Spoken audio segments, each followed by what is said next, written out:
One of the schools that I'm privileged to serve is Father Gerard Redmond in Hinton, Alberta.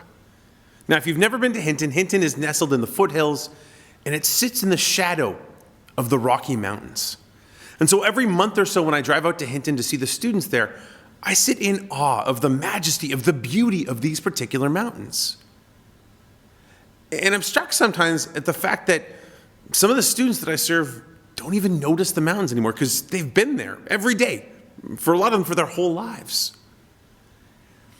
And I would hope that for the apostles, witnessing Jesus do the sorts of miracles that this Sunday's gospel talks about, that they would never reach that point where they take for granted the fact that they're witnessing these extraordinary miracles happen to the point that John writes that if we tried to write down everything that Jesus said and did, there wouldn't be enough books in the world to tell the whole story.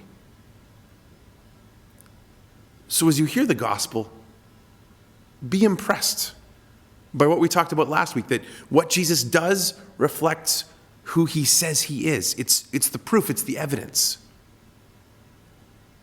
But at the end of the gospel, we're told that Jesus goes to a deserted place to pray.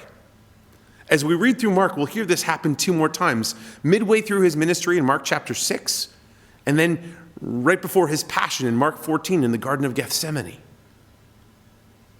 And you might ask yourself, why is it that Jesus takes the time to pray? Well, the answer is simple. It's the same reason when you hear the creation story that God rests on the 7th day.